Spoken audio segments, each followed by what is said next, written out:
Welcome everyone to our sixth webinar in our funding and equity webinar series. This one is setting up your boards, the boards for your startups, pre-funding and post-funding.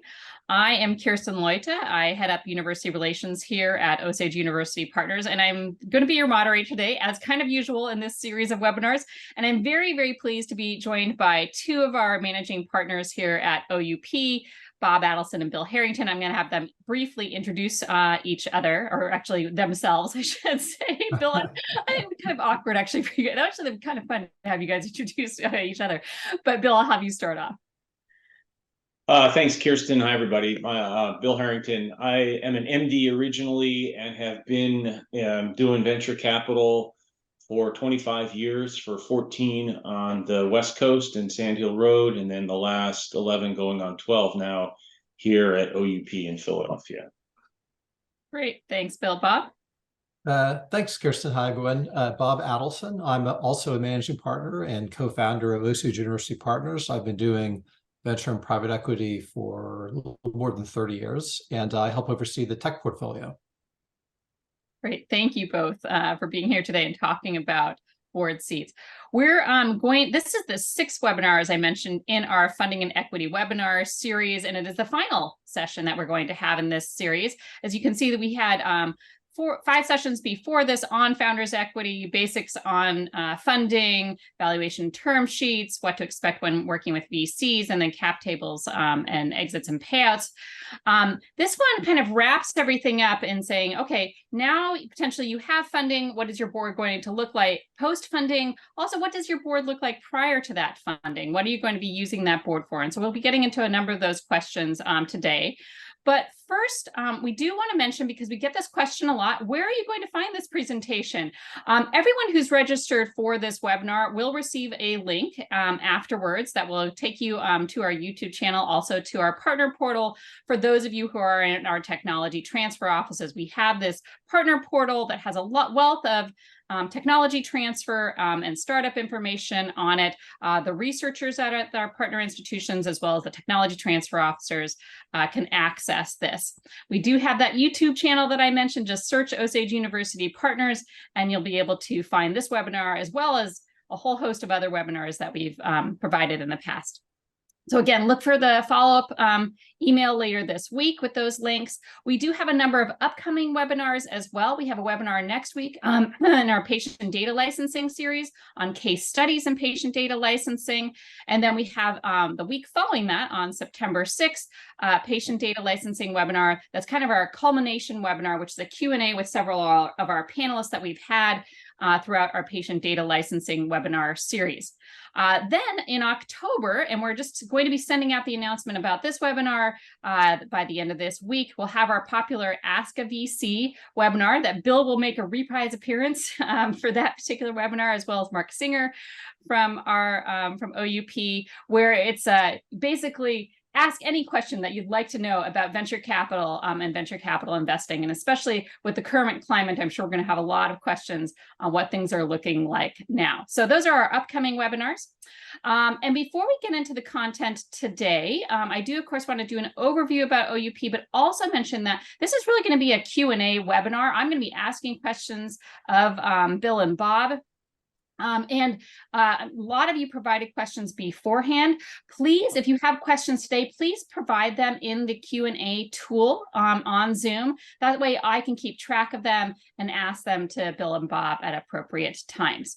So before we get into the substance of the webinar, just a short intro on OUP. For those of you who don't know us, we're a venture capital fund that partners with academic institutions to invest in their spinouts. Typically, we do so through participation rights that they have in their license agreements. We are now on our 4th fund. We invest in deep sciences associated with our academic institutions. We provide a lot of benefits to the academic institutions that we work with, including lots of programming such as this webinar today. We do profit share with our institutions as well. We are, as I mentioned, we're now on our 4th fund, have invested in over 130 different companies associated with academic institutions, many of which have had successful exits. And if you ever have questions on our model, please do feel free to reach out to any of us. We're happy to answer those.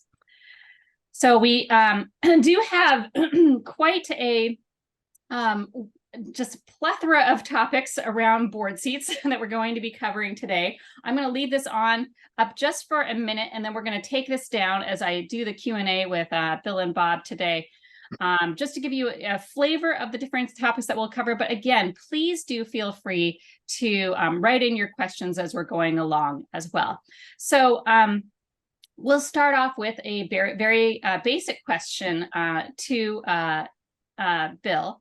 When and why do you need a board of directors?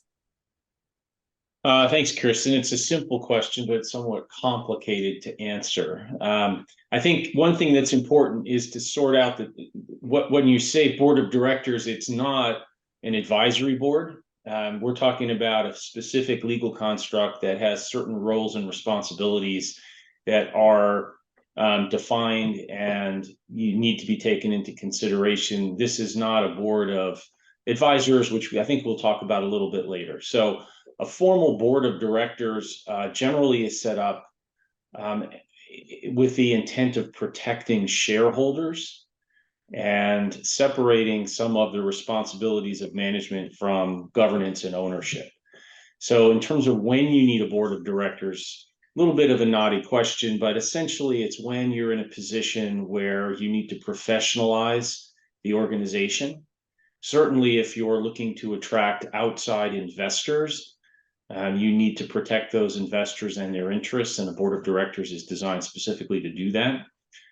Some of the advantages of having a board of directors is if you want to attract other investors or institutional investors, you will need a board of directors to do that. Oftentimes, as VCs, we will look at companies that don't have a board, maybe aren't even incorporated, and we will do that as part of our investment process. So you don't have to do it before you talk to or engage with investors, but realize that will happen. And then sometimes, and this can cut a couple of ways, a board of directors does convey a level of professionalism and some transparency in management operations and reporting that can be used to attract investors. I don't think for VCs that's essential, because that's like really what venture investors are used to doing. But sometimes having individuals on a board can attract interest among other private investors. You saw where that can go sideways with Theranos, having a bunch of famous people, even very well-known investors on your board may cut both ways. But essentially, I think before you have institutional investors, you don't really need a board, though there are a few circumstances where you may want to have one. We're going to get into this, like, consequences of having a board of directors later. So you really need to think long and hard about adding a board for any reason other than you're forced to do so by virtue of bringing in outside funding. I think for a private company that's just come out of a university, hasn't raised any money, I don't think there's really much at all reason to put a board of directors in place. Well, that leads nicely into our next question about what is the purpose of the board of directors. And this is going to be perhaps both. Again, let's address this both pre-funding and post-funding. Bob, you want to lead us off on that? Yeah, well, I think that the board has the same purpose in each instance. I totally agree with Bill's comment about when you need one. I would kind of add the comment that it's a common mistake for new CEOs to people the board with buddies and friends, and that conveys a lack of professionalism. And it also is not that easy to move people off the board without hurting feelings and ending up with a backlash. So I share Bill's view that you shouldn't move too quickly to set up a board, and when you do so with seriousness. So in terms of the purpose, we'll start with the fact that board members have, as Bill said, a fiduciary duty to represent the interests of all shareholders, not just their own narrow interests or interest. Even if they have just one class of stock, they need to represent the whole, and particularly the common stock. The board is meant to be a strategic aid to the company, and it should not be really interfering in the operations of the company. So I think one of the standard commands for a board is first, do no harm, like know your lane, stay out of the management's way, and be focused on strategy. In addition to focusing on strategy, the board typically provides advice, networking, including introductions to new sources of capital and to talent. Certainly later on, and either in the articles and bylaws or investment documents, the board does things like approves the annual budget, executive pay, new rounds of fundraising, issuance of debt options. So there's lots of specific duties that the board will take on over time. And the board also has a responsibility to oversee that you're doing things right in terms of regulatory and legal compliance and any accounting rules and reporting, things of that nature. Even more important, I think, than the formal board duties, it's the informal relationship between the board and the C-suite, particularly the CEO, that's really important in helping to drive an outcome. And they're good board members are providing outside perspective, good advice, and mentoring to the team. In my view, the number one job of a board is to help a CEO be successful and to determine what's the advice and resources that will help this CEO be successful. Because ultimately, the most important job, if that doesn't work of a board, is to decide when the CEO needs to be replaced, a decision the board should make with the best interest of the company as a whole in mind and not with its own specific interests foremost. Perfect. Bill, anything you wanted to add to that, or do you want to start talking about what roles then those directors play? No, I think it's kind of a follow on from the same answer and question. I think, the directors generally fall into a couple buckets, right? You have representatives of specific investors who either ask or require that they join the board as part of their investment decision. So those are board members you don't really have a choice over. And then there are board members typically who would represent the common shareholders, elected by the common shareholders, one of whom is usually the CEO. And then you have category of independent shareholders, typically elected by a mix of the investor shareholders and common shareholders. And generally those are individuals with experience specific to what that company is pursuing. So as Bob said, one of the roles of the board is to add some measure of strategic advice and be a support and mentor for the CEO. Individuals who have successfully guided similar companies in the past are very sought after as board members.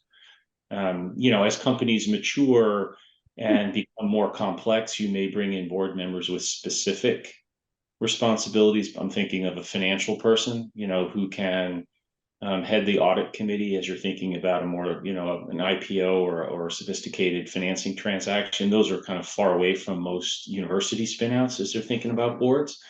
But I would think about your board members as investor representatives, shareholder representatives, common, kind of founders type representatives, and then independents who kind of bridge both sides. They all have the same role, though. I mean, as Bob said, as a board member, your fiduciary duty, and there's a list of them, but loyalty, duty to care, et cetera, is focused exclusively on what's best for the company. Even as an investor, I may have a point of view that's different. So let's say as OUP as an investor, something that may be better for OUP is not necessarily in the best interest of the company. When I'm functioning in my role as a director, I have to wear that fiduciary hat that the board of directors puts on me. So I have to ignore what's best for me as an individual or as an investor organization and think about just what's best for the company. And that's where things can get a little sketchy, but it's also something we deal with every day. All right.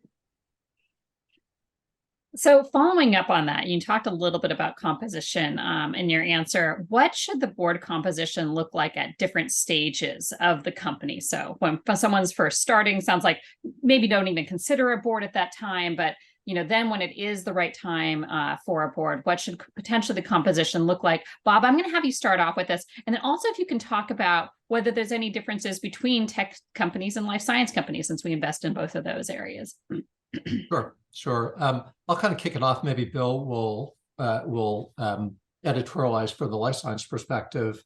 So I agree on the pre-funding stage. It's not clear you need a board, although you need advisors and connectors. So for now, in terms of board composition, I'm going to largely ignore the pre-funding stage. To the extent you need board members, it likely relates to connectivity to funding sources and trying to show kind of the seriousness and the prestige of the talent you're attracting. Post-funding, first of all, your investors will propose a board structure. And that board structure typically has a balance between investor representatives and management representatives. Often after the Series A, you might see a board of 5, 2 from the investor group, the CEO, someone the CEO designates, who's oftentimes an angel investor or a co-founder, and a 5th who is an independent who's mutually agreed to by the rest of the board. After the B or the C round, the board is oftentimes then controlled by your investors who put in a good bit more capital. The board size often grows to 7 board members or so, with representatives on the board of each round of investment. So each of those investor groups feels heard on the board. In terms of board expertise at the various stages, to me, it's very company and CEO specific. What does the company and this CEO need to be successful? A great marketing CEO does not need a great marketing board member, but if a strong engineer might need a strong sales talent on the board. So to me, it's bespoke. Highly technical knowledge, and this is where Bill might have a little bit different view. Someone who can really talk shop with your CTO or your chief medical officer, that might be better off in the advisory board. Board members don't oftentimes get really deeply bogged down in the nuances of the science. They're mostly focusing on strategy. For the board itself, I think Bill referred to this, you want people who've been there and done that, oftentimes with industry experience representing your target market. And then in terms of what you should expect your investor board members to bring, they should be bringing expertise around hiring, fundraising, structuring of deals, exits, whether it's an M&A or an IPO, compensation structures, et cetera. They should really have a lot of roadmap to help the management team operationalize the strategy. And then I think Bill said this as well, the composition of the board will change over time, in part because of new rounds, new investors who want to have board seats, but also as you get closer to your exit, the company's needs change. Oftentimes, as Bill referred to, you might want a strong accounting professional because you'll have an audit committee and the transaction itself is very accounting heavy. And in fact, some board members do not want to be board members on a public company, which brings in an entire new range of responsibilities. So you see some shifting of board seats if a company is pre-IPO. Bill, you want to kind of tie that in with biotech investing?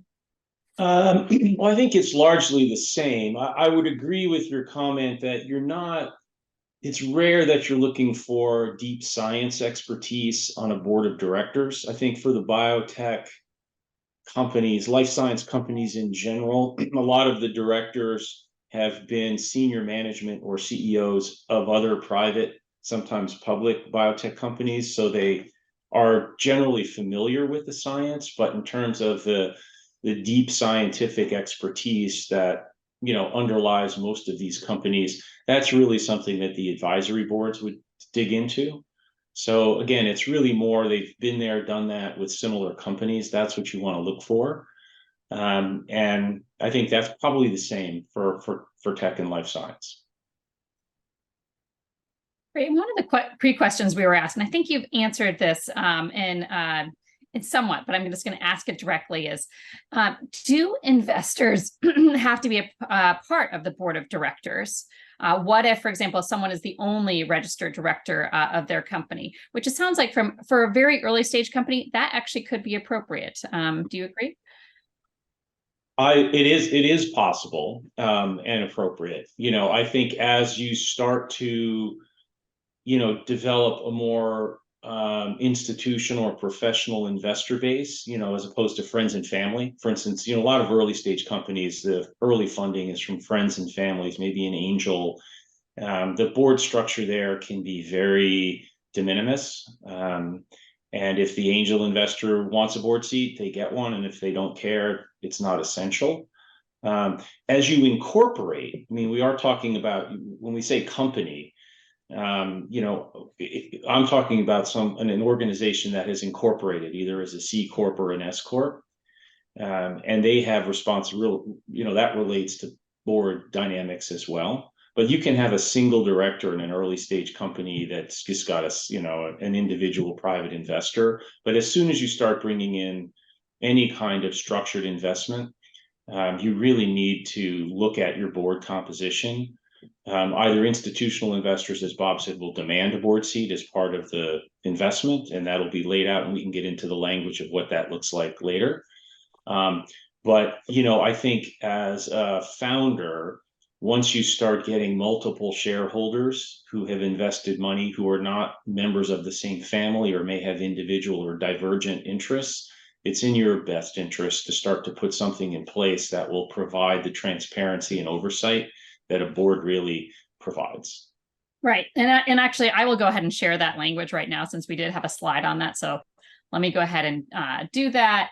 I'll put that. So this is the language. This is pulled out of the NVCA, the National Venture Capital Association kind of template document term sheet that I think most of you have probably seen. There's lots of sections, and it leaves you some variability in how you want to exactly construct the language. But, for board of directors, this is typical in a term sheet. The investor will define how large the board is, what the composition is. The lead investor will typically take one, sometimes two board seats, depending.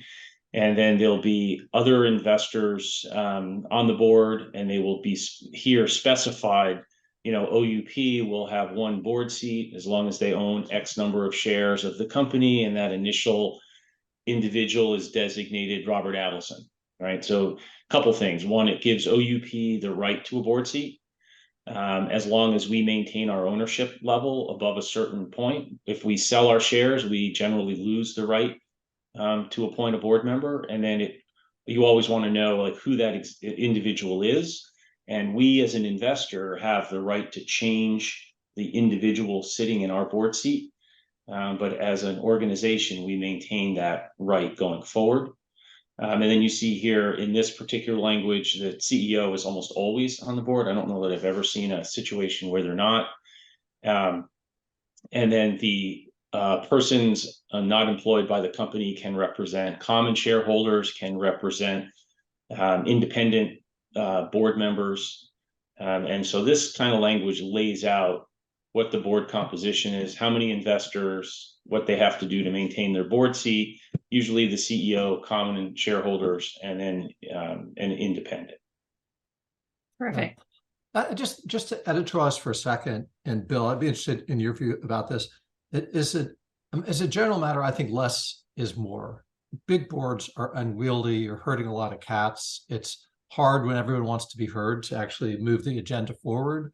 So I prefer smaller boards. 5 is kind of ideal through kind of the A and B round, and then you have to go to 7, you go to 7. But the room gets very crowded, particularly when you have observers and members of the C-suite in the room. So less, I think, is better. However, 1 is too few. If it's the CEO who's a single board member, you might need to do that for formal or legal reasons. But obviously, there's no advisorial role to the board. If the one board member is not the CEO, that's particularly strange because the board does vote on some items, and I would never, as a CEO, want anyone else, no matter how close they were to me, to be controlling my fate without having the ability to vote and persuade other board members. Often, just to follow up on that, as companies raise multiple rounds of financing, each new incremental investor will probably want a board seat. And, I think there's 2 competing issues there. One is, every investor, material investor may want a board seat. On the other hand, any experienced VC realizes what Bob said is, hey, once you get too many investors and too many people in the room, it's unwieldy. So, for instance, a Series C investor may, in their term sheet, say the board is going to reduce in size. The lead investor, us, will take a board seat, but all the other VCs, you guys figure it out, but you get 1 board seat or 2 board seats. So then that creates some turmoil on the board that the new investor really isn't part of, just says, look, you guys figured out, but you've got 3 VCs on the board, you're going to end up with 1. And sometimes it's who's written the largest check. There's some ways you can figure that out. But it's not an ever expanding board. Oftentimes, particularly experienced investors will make an effort to constrain the size of the board. And that can make for some difficult decisions, particularly if some of the board members are your family members.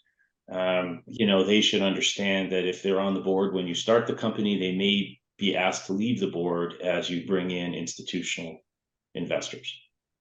Great, Yeah, thanks, I Bill. agree with Bill. I'd even go like the more successful you are, the more likely you are to hurt the feelings of people that were brought on because they were friends or family. Like as the board professionalizes, it is not a friends and family environment.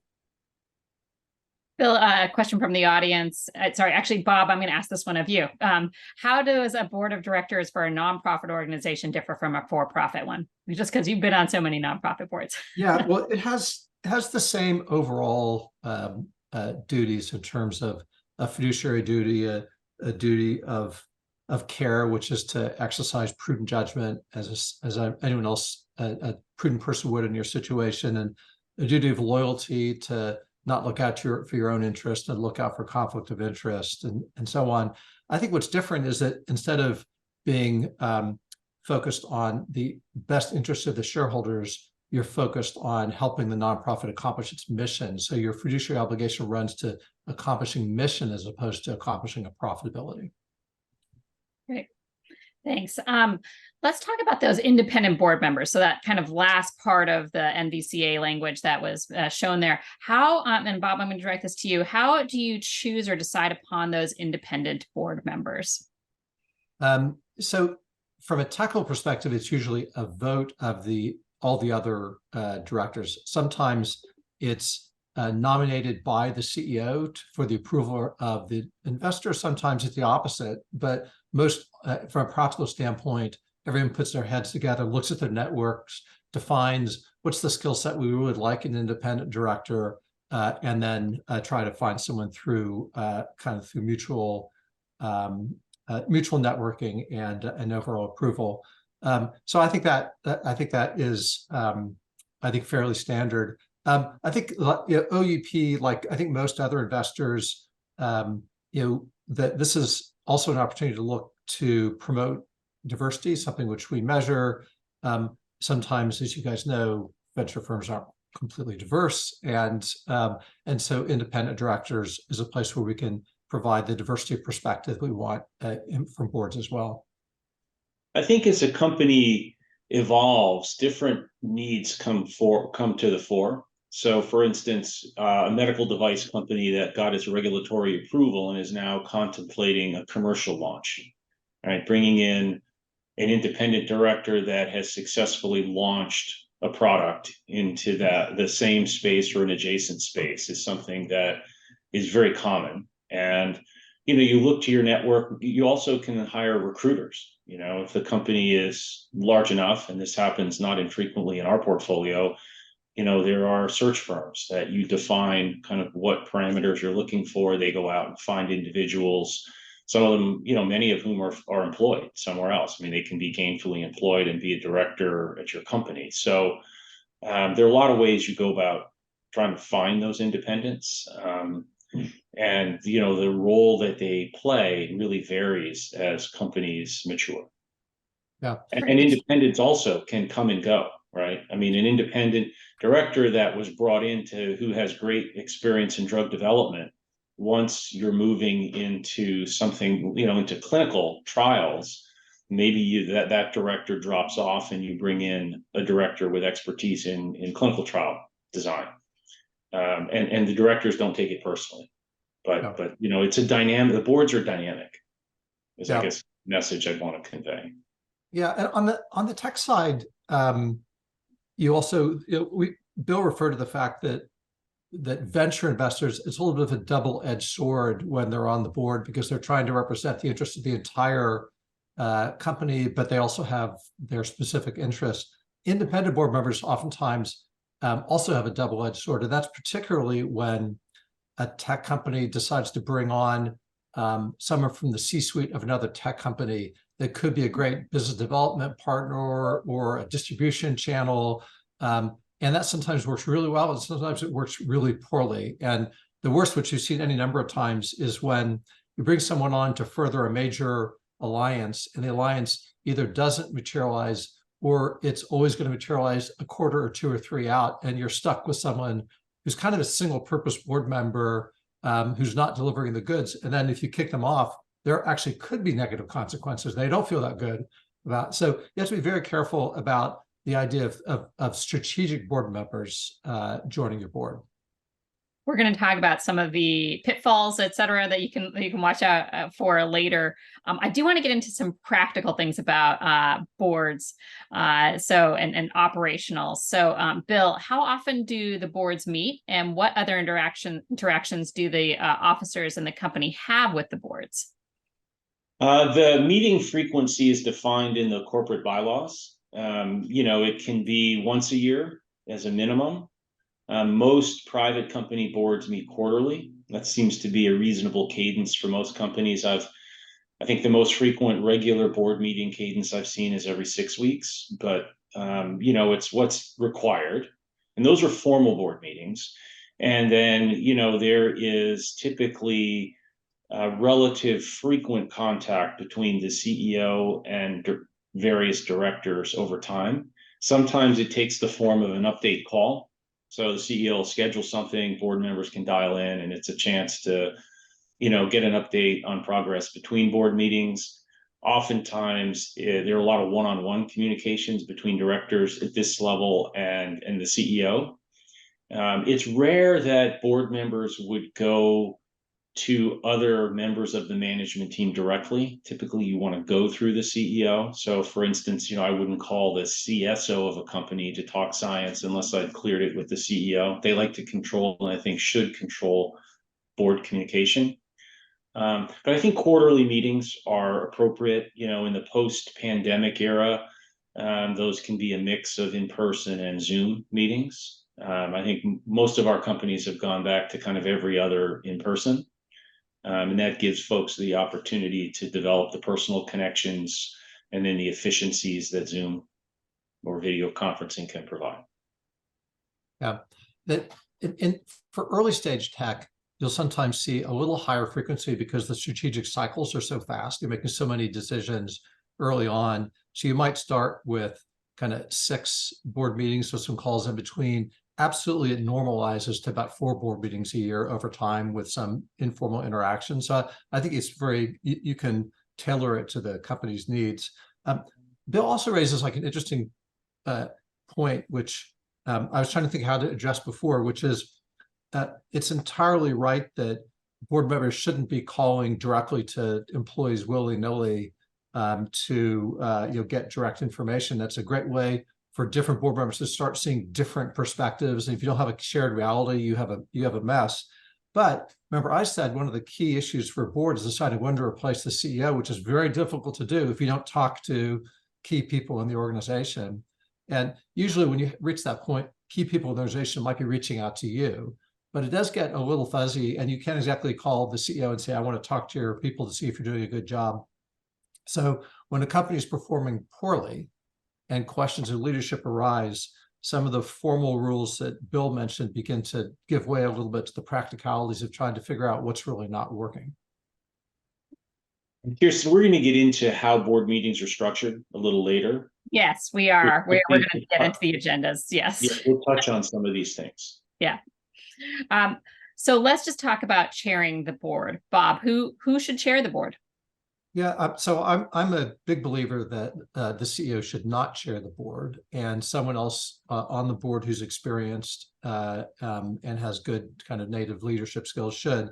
And the reason for that is that the board needs to ultimately speak with one voice. The CEO can't have 5 different directives on strategy, and to the extent that the board diverges, it's the chair's job to get the board together and have them speak with a single voice. That's very difficult for the CEO to do.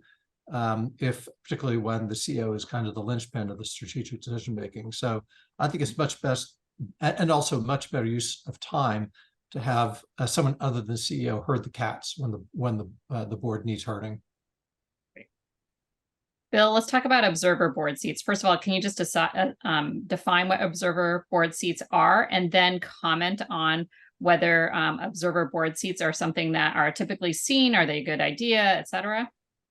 So an observer seat is kind of what it sounds like. The organization or an individual is given the right to attend board meetings in the open session, but not a member of the board of directors. And typically where you see that are investors who want to kind of maintain some greater level of engagement on their investment and how the company is performing than they would get from regular communications that the company may provide, which can vary quite a bit in terms of how fulsome those are. So, you have the right to attend board meetings we'll get into the agenda of board meetings, but there's a certain session or sessions you have a right to attend, and then other sessions that you are excluded from. You don't have any voting rights. It's really like it says, it's to observe what's going on, to get a better connection with the board, get a sense for the dynamics on the board. One of the biggest advantages of an observer right is you can get a sense for how the different investors and different stakeholders are feeling about what the board is doing, what strategic direction they may want to take. If you only hear from the CEO, you're getting a fairly filtered version. Whereas if you sit and watch the sausage being made, at least most of it, I think as a shareholder, as an investor, you have a much better sense of how the company's doing. Is the board aligned? Is it dysfunctional? Are there multiple points of view? So it can be very, very valuable in assessing, do I want to continue to fund this company? Do I need to make my voice heard? Oftentimes, observers can be very valuable contributors in a board meeting. Generally, the expectation is they're not going to be as vocal or engaged or as controversial as directors might be, but there are observers who can add great value, and that is looked at positively. The other use for observers, and you sometimes see this with venture funds, where they'll take a board seat and an observer seat.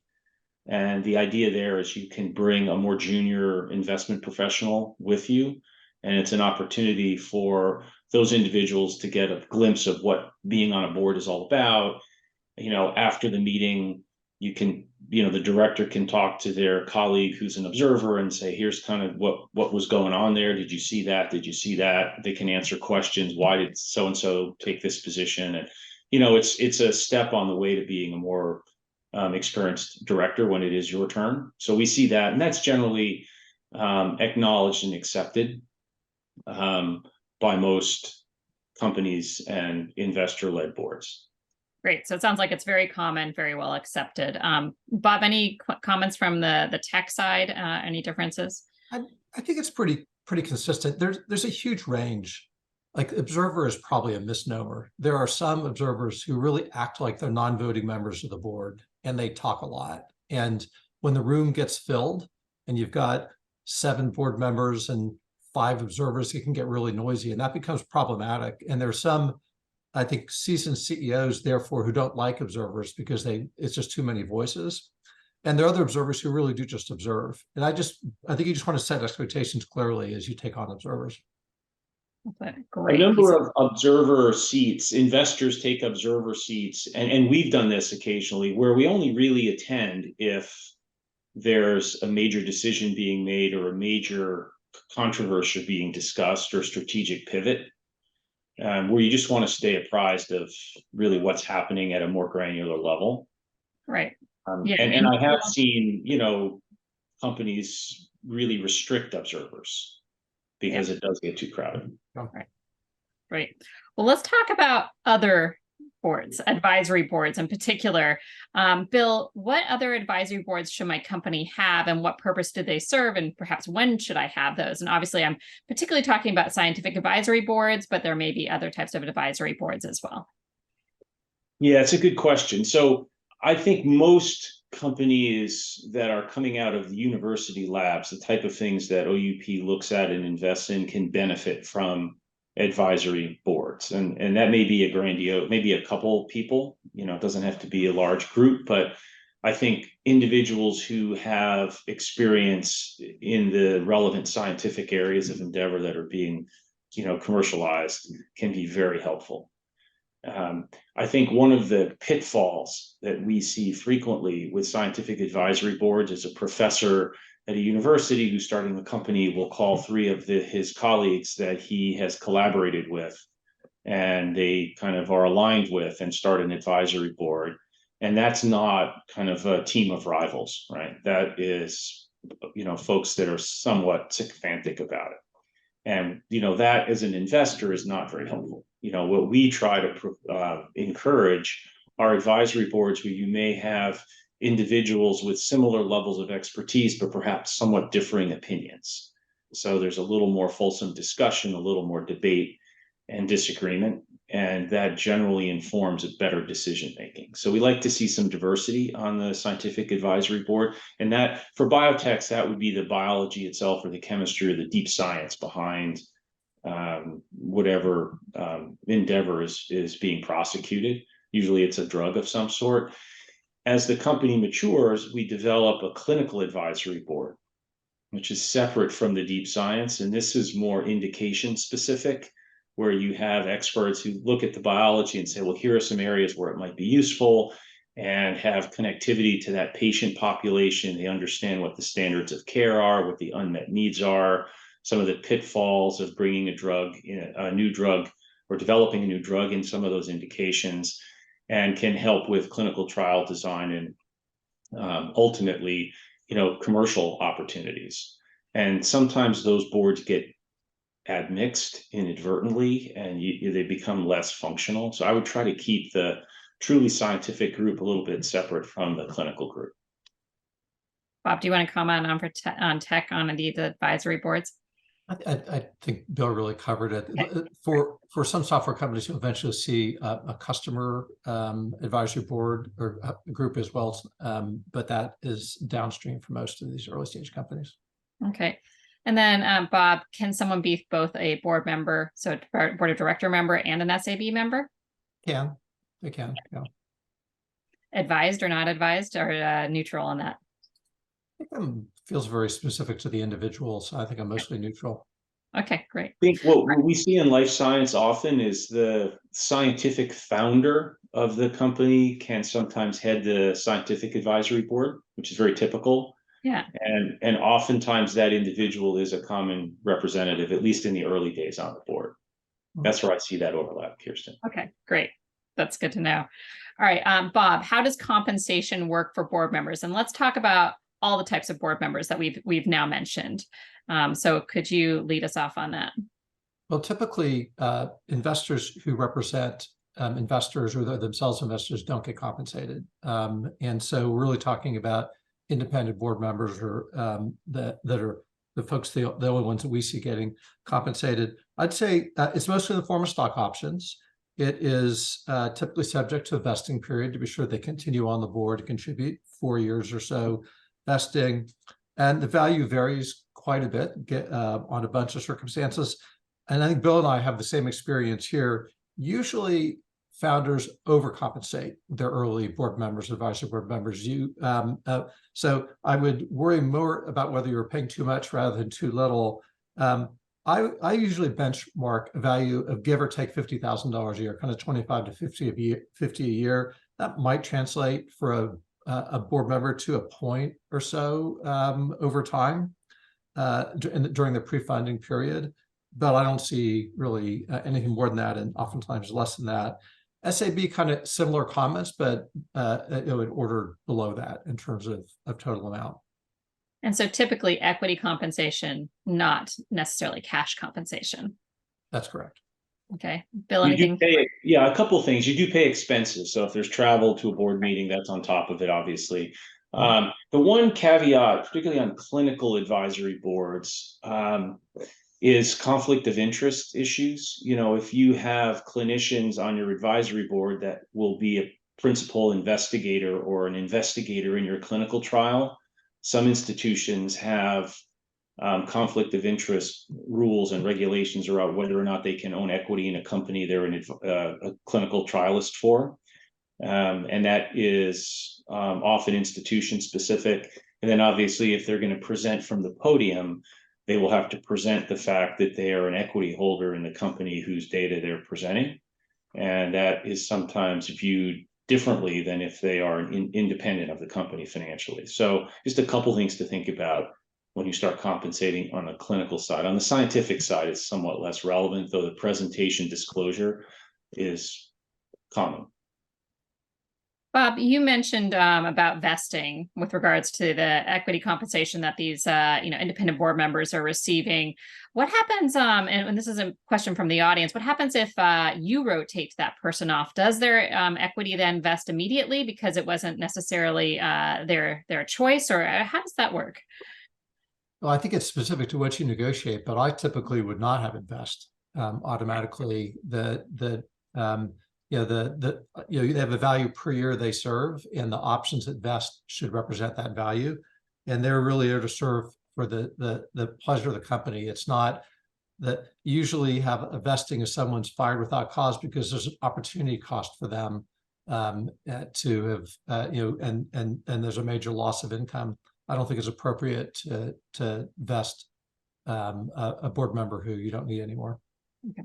Phil, do you feel the same way? I do. I've not really seen that sort of separate package for a board member. Yeah. Okay, great. Bill, let's move on to legal aspects. What are the legal aspects of being a board member? Well, first of all, a caveat, I think, for both Bob and myself. Oh, yes, right. Not lawyers. So, none of this can be taken as legal advice. And obviously, for any of this stuff, it is important that, you consult appropriate legal expertise, because it does vary a lot, and it varies by state and circumstance. But with that as a backdrop, there's a list of fiduciary responsibilities. I won't go into it here. Bob's mentioned a few of them, loyalty, duty of care, and the legal responsibility as a director is your decision-making as a director has to focus on what's best for the company. And, there's a lot of dimensions that can take. But, you are legally on the hook to do that. And if you are making decisions for the company that are in your personal best interest, that exposes you to particular liabilities. And you can't do that. But I think legally, fiduciary duty is kind of obvious in many ways, but it is spelled out very in legalese as well. Okay. Bob, do you want to add a bit about what are the fiduciary responsibilities of the board? Yeah, so I totally agree with Bill's mostly kind of covered in terms of the duty of care and duty of loyalty and being sure that the company is following the law. I just mentioned a couple other things. One is that board members are protected from liability by something called the business judgment rule, which essentially says that if you exercise prudent judgment and you don't have a conflict of interest, you're not self-dealing, and it's not really serious malfeasance, courts won't second guess a business judgment.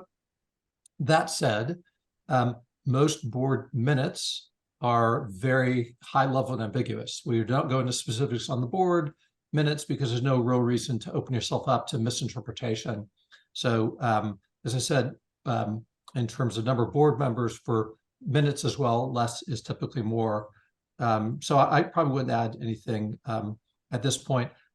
There is one quirk that as a board member, I may vote in favor of something, for example, a new round of financing. And then when the shareholders vote on it, representing my fund, I might vote against it. I have to be very clear which hat I'm wearing, but I might decide it's in the best interest of the company to raise funds on terms that are disadvantageous to my fund. But as a fund leader, I have a fiduciary obligation to my investors.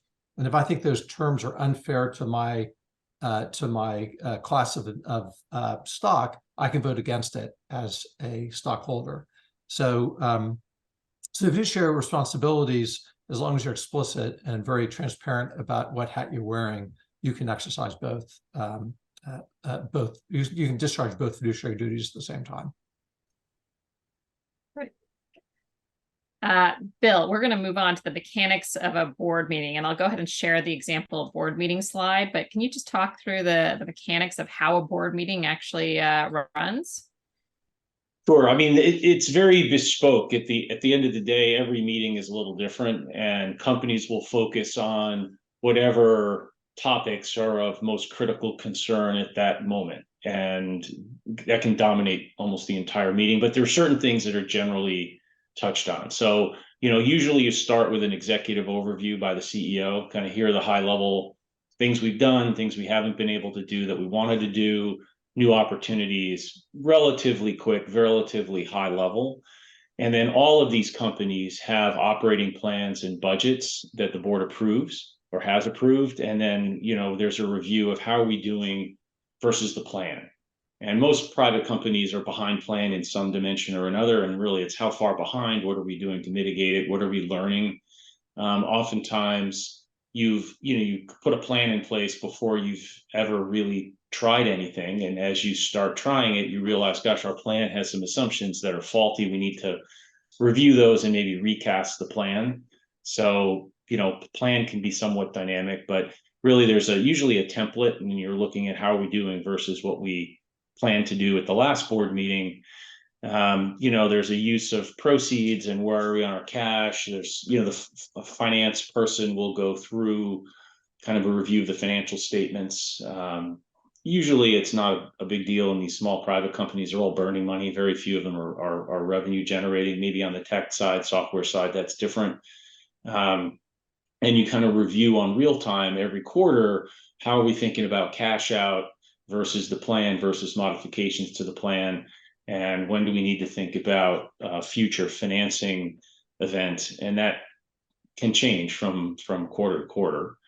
Often you go through, the hiring plan. These companies generally are in a high growth mode, so they're building their org chart. You discuss really who's been hired. For the board meeting, the board itself really only concerns itself, obviously, with the CEO and then maybe the C-suite and senior hires. But we'll go over an org chart, get a sense for how our hiring at the lower levels is progressing relative to plan. One of the I think most challenging things for these companies is staffing up. There's an assumption they're going to have, individuals in roles to accomplish, the various dimensions of the plan, and finding the right people to hire and actually hire them turns out to be much more difficult than many CEOs project. Then there are a number of specific things that the board has to vote on, options, employee related issues, if there's debt, if they're thinking about new equity. So those are, board minutes. We approve the minutes from the prior meetings. Those are somewhat mechanical. And then you get into the executive sessions, and this would be where, the management team would depart. So for the overall board meeting, the open session, as it's typically called, you generally have the CEO and then a few of the senior executives in there, and they will take turns presenting. Salesperson might present sales if it's a company that's actually selling. The biologist will present what's going on in biology. The finance person will present, the financial status. And then, everyone leaves but the CEO and the board. CEO goes through, what he's thinking or she's thinking about the company and some of the challenges and opportunities that they don't feel comfortable discussing with the team there. Then you'll have a session typically where the observers leave, and it's just the directors, and that can be anywhere during this agenda. But then there's like a board only session, and then the CEO is asked to leave. And then there's a session with just the board members, ex-management. And that's where you talk about, hey, Bob's really not performing at the level we thought. What do we need to do about it?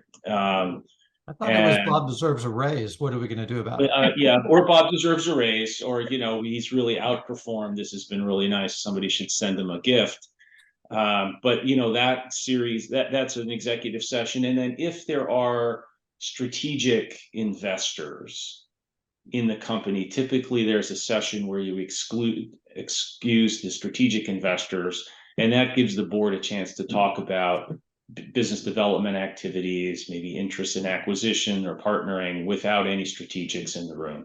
And typically, even if there are not issues that would require that session, you have it anyway, just so that when you do have an issue and you have a session without the CEO, it doesn't raise a red flag that, hey, there's a problem. So pretty much every board meeting, you go through the session, the open session, the session without management, the session without the observers, the session without the strategics, and a session without the CEO, even if it's just a few minutes, just to do that. Right.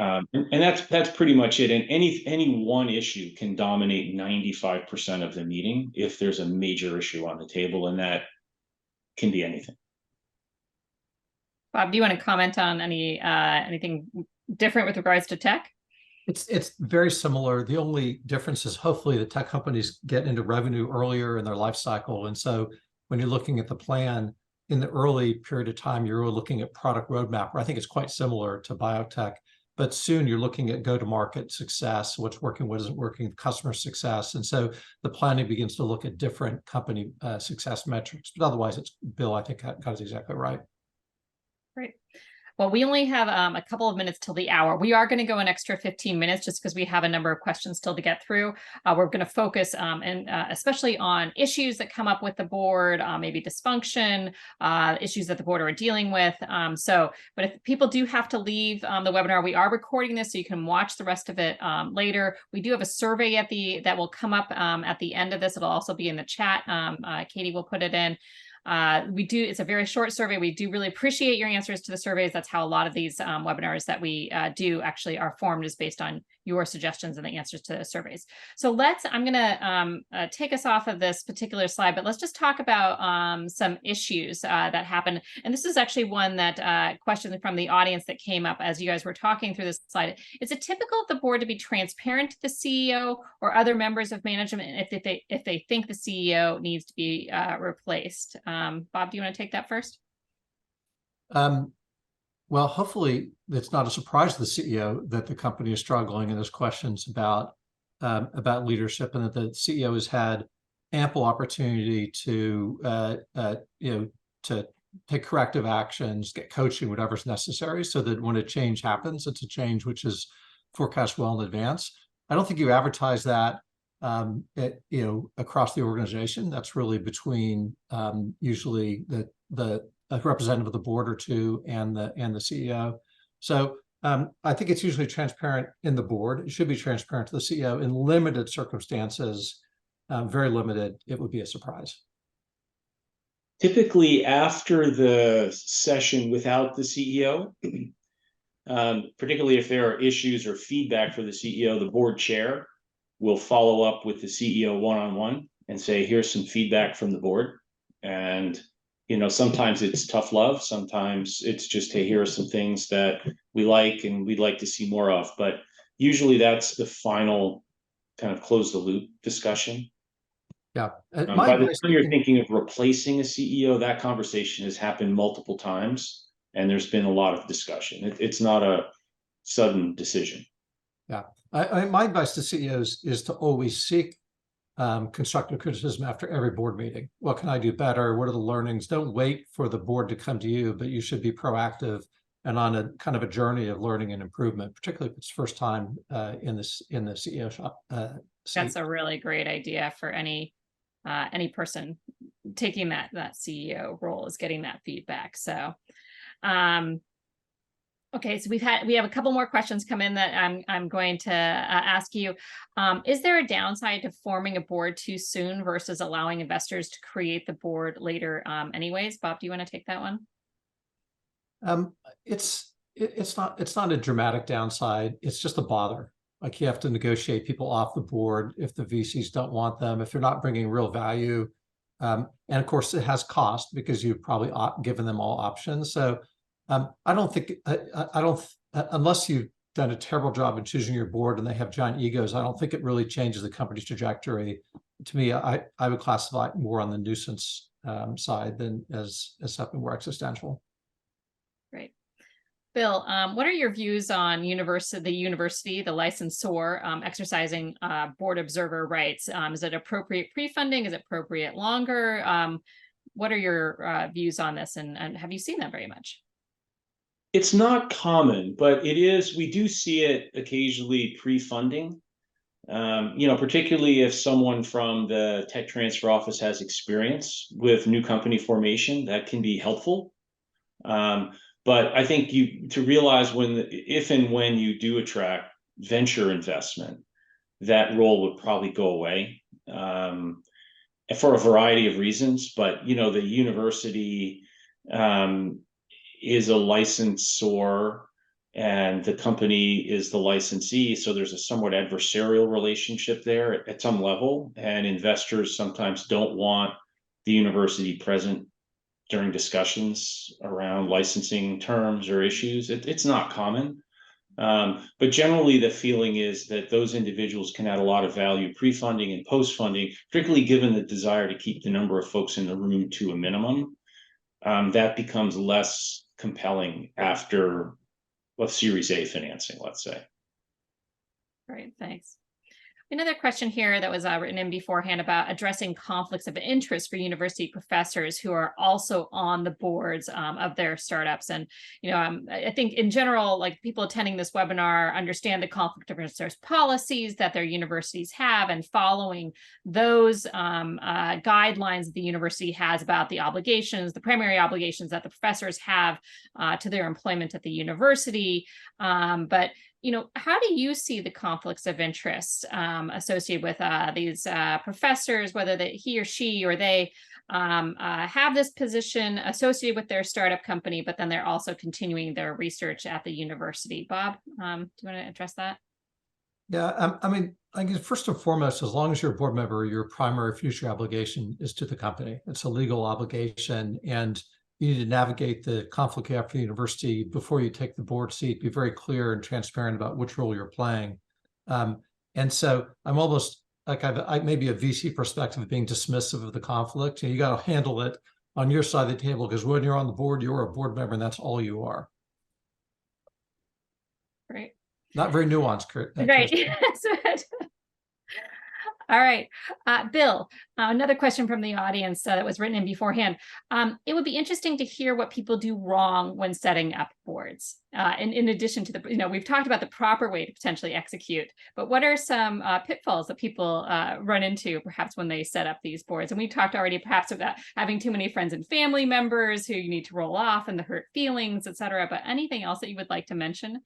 I think we've touched on almost all of the no-nos, you know, friends and family, you know, high profile folks that really don't add any value at all, but then, you know, name recognition, paying them too much. Because remember, that's all going to come out when investors come in, they're going to say, we're going to accord your company X value. And if you've given a bunch of that to board members and celebrities, that comes out of your pocket, not the future investors. So I think whatever you do, be prepared to undo it all, and have done it in a way that wouldn't cause you undue angst and discomfort.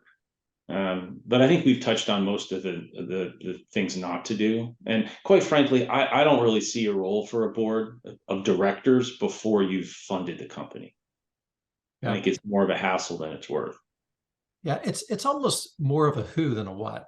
Like if you choose poorly, people with giant egos that get into ego clashes, then it doesn't matter what you do structurally, you're in trouble. I think a really common challenge we see on the tech side, where the dollars aren't as large as Bill sees the biotech side, is a large angel who dominates the cap table and dominates the board role and really doesn't have the kind of sophistication or experience to provide great guidance. And that can really kill a company's future. You may not have the option. It's not that easy to find angel money, but to the extent you do have optionality, you don't want to be in an individual angel's pocket when you go to market. Great. Well, we are going to wrap up here.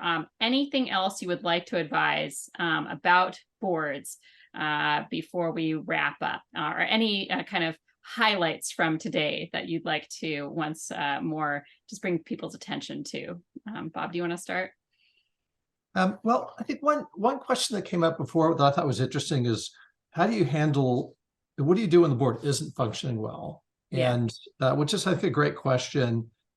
One was, what if it's a problem with the founder? And then what if it's just within the board? I think when it's a founder, just a few pieces of advice. One is, you got to build relationships. Ignore the formalities of the board. Trust is what makes this stuff work and not work. And so if you can build a trusted relationship, you can go quite some distance. You know, we often find, rightfully so, the CEOs do not like to be told what to do. They respond well to thought-provoking questions and opportunities. So I think having a conversation about how to communicate is really useful.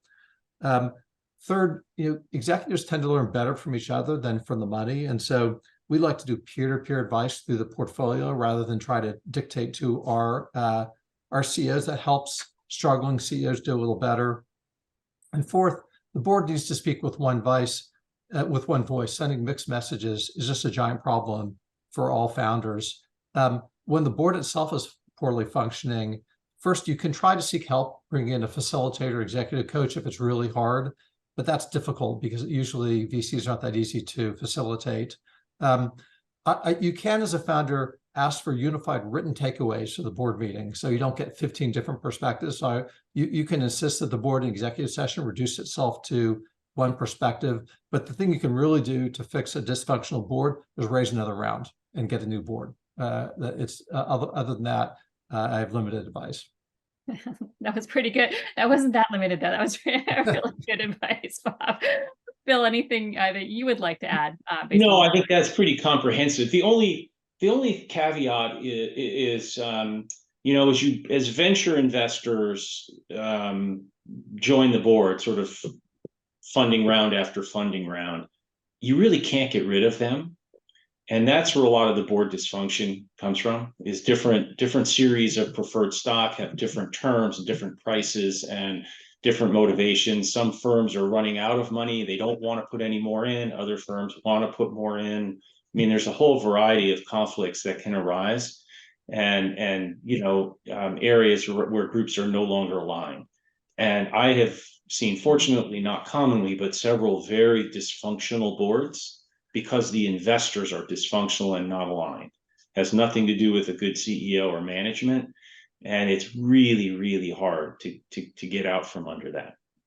And sorry, go ahead. No, seen some companies really fail because the board is just purely dysfunctional. And considering that mismatch of alignment that may arise, are there things that people can do to mitigate that ahead of time to not have that misalignment? As far as perhaps there are some things that are going to be outside of the company's control with regards to that. For example, perhaps the fund running out of money, not having their next fund raised, et cetera. But are there things that the company actually has in control to help not have that mismatch? Well, on the way in, to do your diligence, it's hard to find money, but sometimes you do have the ability to choose. And before you take money from an institutional investor, you want to try to do some diligence on that investor. Talk to other companies they funded. For VCs, they have portfolios of companies, right? So it's not hard. And get a sense for how they perform if things go sideways. Maybe find out what companies they've invested in that have failed, because we all have them, and talk to some of those companies, not just the winners, but some of the losers, and say, hey, how was this group when things didn't look good, right? And how do they perform when the chips are down? And that's probably all you can do. And as Bob said, a lot of it's individuals. So you also have firms, but you have partners that are the specific interface that you're going to be dealing with day in and day out. Spend a little time there as well. They can change over time. But I think doing a little homework on the way in can help set the stage for success. But at the end of the day, sometimes these things just happen. I think that's actually a good summary of this entire webinar series. Is you got to do your homework on a lot of this and really, understand as much as possible. But then sometimes you also you got to take the leap and you're gonna roll with what it is that you have and making those best decisions possible based on what it is that you have at that time. Any other thoughts before we part? No? All right. Well, thank you so much, Bill and Bob, for sharing all of your experience today. I know we went a little bit long, but I appreciate you taking the extra time to talk with us about board of directors, advisory boards, et cetera, and how they function, and maybe some pitfalls that people can avoid in the future, but also just the mechanics of how those work and can help these companies achieve their goals. So thank you for being here today. Thank you to our audience for being here as well. Thank you so much in advance for responding to our survey too, and letting us know what you think about these webinars and making suggestions for us for the future. So Bob and Bill, have a great rest of your day. Audience, hope you do as well.